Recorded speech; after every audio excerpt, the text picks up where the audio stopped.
Welcome, curious minds, to the deep dive. Today we're taking a really unique journey. We're going to redefine being well-informed about hell, actually. That's right. We're diving into Natsumi Iguchi's fantastic series, Hozuki's Coolheadedness, or Hozuki no Reitetsu. Mm-hmm. Acclaimed, and for good reason. Yeah, you might be thinking, okay, hell and comedy. Yeah. What's that about? But what we want to do today is really unpack how this series takes all that fire and brimstone, the Japanese afterlife. Yeah. And completely reimagines it. It becomes this huge, sprawling, kind of hilariously inefficient corporate bureaucracy. Like The Office meets Eternal Damnation. Exactly. Think of it as a slice of death, maybe, where like eternal torment is just another task on some manager's overflowing to-do list. Right. So we've got this great analysis lined up. We'll dig into the show's supernatural ideas, how it shows its demons, the actual structure of hell. Mm-hmm. All to show how it just brilliantly critiques modern work culture. And what's really fascinating, I think, is that it's not just pulling these ideas out of thin air for laughs. It's so careful about grounding its world in, actual Japanese folklore, Buddhist cosmology. Really specific stuff. Absolutely. And that deep respect for the source material. That's what makes the satire, the way it twists things, so incredibly effective. You get these ancient myths crashing right into modern anxieties. It's quite insightful. So we'll explore how those core beliefs are adapted. Yeah. How they're modernized, maybe even subverted for the world building, the characters. Yeah. The main themes. Precisely. Okay, so let's unpack this. To really get Hozuki's cool-headedness, we kind of need to get the background first, right? Yeah. These complex, layered belief systems it's playing with. Yeah, it's not just one single idea of hell. It's this rich mix. Shinto, Buddhism, local folklore, it's all in there. Right. Let's start way back. The primordial underworld. Shinto's Yomi no Kuni. Yomi. Yeah. Before you get the Buddhist hells with all the, specific punishments. Yeah. Yomi was just this gloomy, polluted place. Morally neutral, really. No matter what you did, that's where souls went. It's in the old chronicles, like the Kojiki, isn't it? Yeah. There's that famous myth, Izanagi trying to get Izanami back. Exactly. His failed trip down there. That's what supposedly separated the living and dead worlds for good, leaving Yomi as this kind of shadowy realm of decay. Okay, so how does the anime use that? Well, what's clever is how Hozuki's cool-headedness makes Yomi the historical precursor, like the before picture for the organized hell we see now. Oh, okay. The anime even brings in Izanami no Mikoto, the goddess from that myth, as the original chief of staff. No way. Yeah. And the story explains that the afterlife used to be just utter chaos, total mess, until King Enma, who, get this, was apparently the first Japanese person to die. The first person. Yep. Until he kicked off a reform. So if you step back, it's a really smart narrative trick. That whole historical process of religious syncretism, how Buddhism layered onto Shinto. They reimagine it as basically a corporate restructuring. The messy, chaotic Yomi gets reformed into Hell Incorporated. Wow. Okay, King Enma was human first. That's surprising. And this whole corporate reform idea. Yeah. It just perfectly sets up the show's main joke, doesn't it? Absolutely. It's the foundation. So then we get the Buddhist influence, the import, the systematization of Jikoku. This is the main framework for the show. Right. This is the hell most people picture. It came over via China, and it's fundamentally different from Yomi. It's complex, hierarchical. Based on karma. Exactly. Karmic retribution in Gochu. Your sins dictate your specific torments. Much more structured. But how does it get so bureaucratic? That seems like a leap. Well, it picked up elements from Chinese Taoism along the way, and that's where that distinctly administrative feel comes from. Think celestial magistrates. Okay. Central to this are the 10 kings, the Jush, judges of the dead. King Enma, who we just mentioned, he actually presides over the fifth court, like 35 days after death, traditionally. But in the anime, he's the big boss. Yeah, they bump him up to supreme judge. Though he's pretty gentle, kind of laid back. So his aide, Hozuki, he's the one really running the show day to day. Gotcha. And this Jigoku, it's part of the bigger picture of the 6 realms of reincarnation, the Rokuryu. So it firmly puts the show in that, punitive afterlife tradition. It's all starting to make sense. Okay, so we have the place, the structure.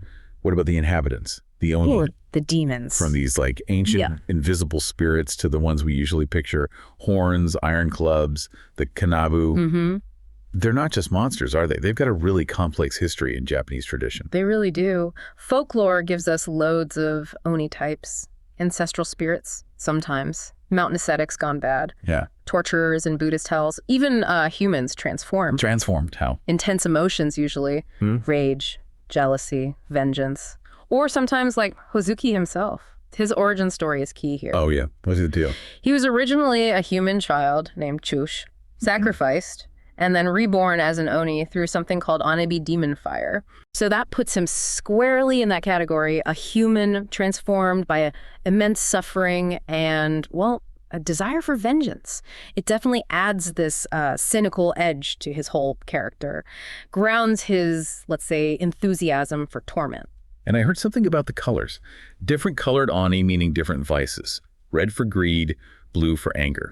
Does the show use that? It does touch on it. That traditional association adds a bit of psychological depth, yeah. Right. Makes their appearance kind of reflect the sins they're dealing with, but the term Ani itself, it also carries this vibe of like formidable power, competence, even beyond good or evil. How so? Well, think of phrases like Shigoto no I, or work demon. That's someone who's just incredibly dedicated, tireless at their job. Ah, I see. And that's the archetype Hozuki just nails. He takes that traditional demonic figure and transforms him into the ultimate supernatural bureaucrat, the perfect employee in a terrifying way. Okay, this is where it gets really interesting for me.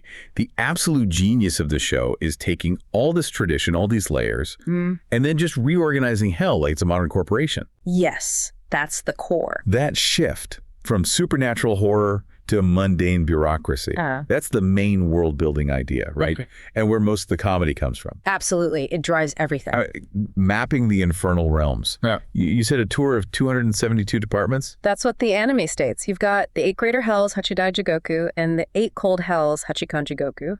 And yeah, subdivided into 272 distinct departments. Oh my God, the paperwork alone. Can you imagine? But see, that structure gives them this huge playground for all the episodic stories. Each hell is like a specialized division with its own problem. Any example? Sure. Take Tukatsu Jigoku, that's the hell of repeated revival for murderers.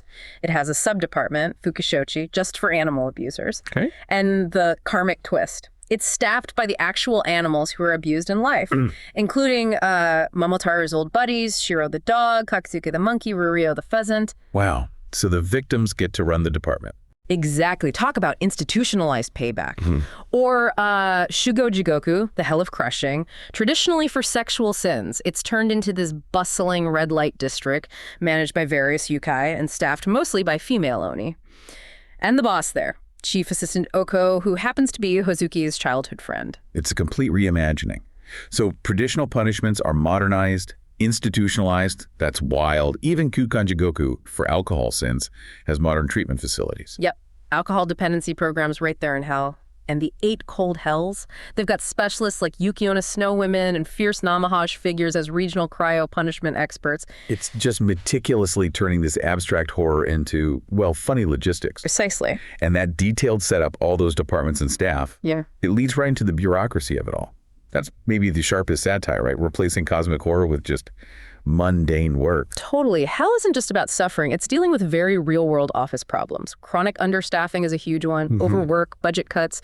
Apparently, Japan's post-war population boom created a staffing crisis in hell. Seriously. And this whole framework, it lets the show translate karma, this abstract cosmic law, into rigid, often absurd corporate policy. So punishments aren't just metaphysical things anymore. Nope, they're standardized procedures. They have to be done efficiently, documented properly, kept within budget. Hozuki isn't some wrathful demon just enjoying the pain. He's a hyper-efficient middle manager. Making sure the KPIs are met. Exactly, the key performance indicators of damnation. It's brilliant. Even his diplomatic meetings with, say, Satan and Beelzebub from European hell, they're treated like these awkward intercompany meet and greets. Sometimes there's even corporate espionage involved. Oh, amazing. It just reframes eternal damnation as a job. Demons are just employees. Yeah. And Hozuki's famous coolheadedness, that's the perfect manager's mindset, detached, focused on process, results-driven. So even in hell, you can't escape the quarterly review. Pretty much. Almost makes our own corporate targets feel a bit less infernal, doesn't it? Maybe a little.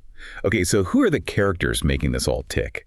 The show seems like a masterclass in adapting famous figures but twisting their roles. Oh, absolutely. That's a huge source of the comedy, but also how it explores things like identity, purpose. You know, what happens when legends have to punch a clock. Right. And at the center, obviously, is Hozuki.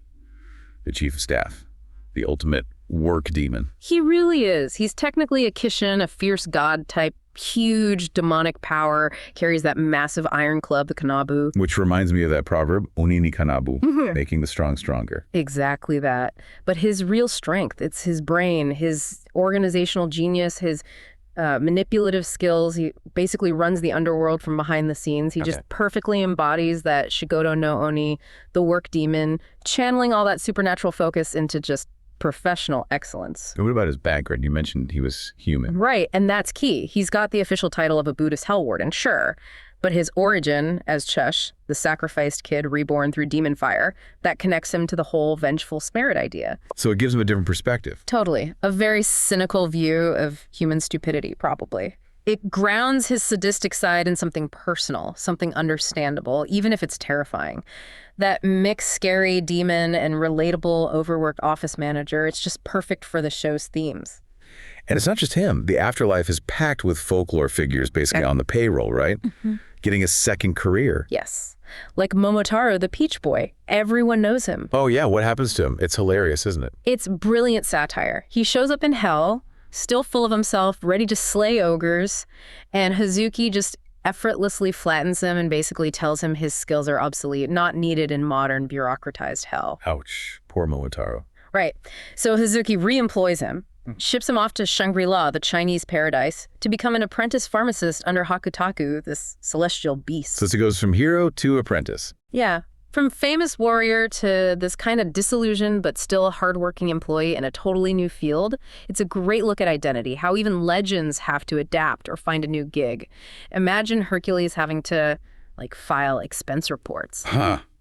Okay, another great one is Karashi, the rabbit from Kachikachiyama. Ah, yes, Karashi. Don't let the cute looks fool you. In her original story, she gets some pretty brutal revenge on a tanuki. Yeah, extremely brutal. And the anime takes that capacity for vengeful violence and turns it into a professional skill set. How?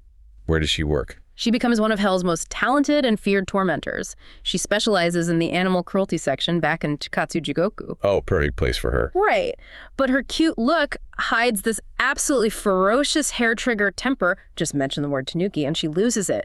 It's constant dark comedy. It's such a clever way to show how, a defining trait, even a traumatic one, can get institutionalized, turned into your job. Even really scary figures get domesticated too. Yeah. Like ghosts from Kabuki, Oiwa, and Iomen. Yeah, from Yotsuya Kaidan.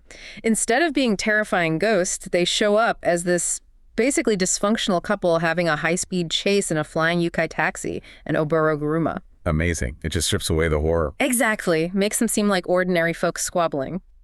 It shows that in this version of Hell, everyone's stuck in the same daily grind, no matter how legendary or feared they once were. So, okay, by digging deep into tradition, then populating it with these reimagined myths, Hozuki's Coolheadedness weaves this really rich backdrop for its main ideas. It's this unique blend of laughs and social commentary, a real slice of death. That's a great way to put it. And the most obvious theme, the one we keep coming back to, is Hell is the modern office. It's just razor-sharp satire of work culture. The whole supernatural setting is just a stage for these universal workplace nightmares. Totally. King Enma is the classic, well-meaning, but kind of incompetent boss, isn't he? Always getting undermined by Hozuki, this super efficient, totally overworked middle manager who's basically holding the whole operation together. And the episodes mirror stuff any office worker recognizes. Oh yeah, dealing with lazy new hires. Interdepartmental fights, Hozuki's long-running feud with Hakutaku is a prime example. Budget problems, those awkward visits from other companies. It manages to make Japanese bureaucracy and eternal punishment laugh out loud funny. I read that somewhere, and it's spot on. It really is. People compare it to The Office, and that fits, but, with demons and damned souls where the torture is just part of the business process, all meticulously managed. Let's talk visuals for a sec. The look is really important, isn't it? That folklore aesthetic. I noticed the backgrounds often look like traditional Japanese art. Ukiyo-e, the woodblock prints, and sumi-e inkwash paintings. Yeah, absolutely. That visual style is critical. How does it work in the comedy? Well, it creates this constant dissonance, this clash. The art style tells you you're watching a timeless myth. It feels ancient, serious. But then the script and the situations are pure contemporary office comedy. Ah, so it's deliberate. Completely. The humor pops out when you see this beautifully drawn, traditional-looking demon complaining about filling out forms, or a legendary hero being told his skills aren't marketable anymore. It makes the modern mundane stuff feel surprising and hilarious because the setting feels so authentic and serious. It lets the show be both a really respectful homage and a biting satire at the same time. It's also kind of educational in a weird way. Mythology for the masses. Definitely. It works as this incredibly engaging primer on really complex stuff. Japanese mythology, Buddhist cosmology, all those classic folktales. For Japanese audiences, it's playing with things they know, but for international viewers, it's a fantastic introduction. You end up learning about the 8 great hells, what sins they punish, the backstories of different yokai and gods, but it's all wrapped up in jokes. And the episodic format really helps there because it's not locked into one big overarching plot. Each episode can just jump around, introduce new characters, explore a different department of hell, dig into a specific myth or a bit of history. Like a mythology of the week. Exactly. It teaches you through humor and story, not like a dry lecture. It's really effective. So wrapping this up, what's the big takeaway? Hozuki's Coolheadedness seems like a masterclass in adaptation. It does its homework, takes its supernatural sources seriously. She deeply researched it. And then just playfully turns it all on its head for modern satire. It manages to treat these complex systems, Japanese Buddhist hell, all that folklore, with both respect and a kind of irreverence. Mm-hmm. It creates this world that feels incredibly imaginative, totally fantastical, but also depthly, hilariously relatable. And the core achievement, you'd say, is that transformation. Taking the afterlife, this place of cosmic justice, eternal consequences, and turning it into a giant, inefficient, totally familiar corporation. That's the heart of it. All those spirits, demons, gods from ancient stories, they're just employees now, managers, citizens trying to get through their infernal workday. And Hozuki himself is the perfect symbol of that. This ancient, powerful demon. But his power, his intelligence, it's all channeled into the modern art of middle management. He's the ultimate synthesis, yeah. It really sticks with you, doesn't it? That for all the mythology, the fire, the brimstone, the most terrifying thing about this hell, the most recognizable part, is just the mundane bureaucracy. Yeah, it really does. Which maybe leaves you with a question to chew on. If eternal damnation isn't just about physical torment, but maybe it's an eternity of paperwork and dealing with office politics, what does that say about our own daily grind? Perhaps that cool-headedness in the title isn't just about Hozuki. Maybe it's about that detached, almost cynical professionalism you need to survive. Not just the wrath of gods, but the unending demands of our own, maybe eternal 9 to 5. Wow. That's a thought-provoking way to end our deep dive. Definitely something to think about. We really hope you enjoyed this trip into the corporate underbelly of the Japanese afterlife.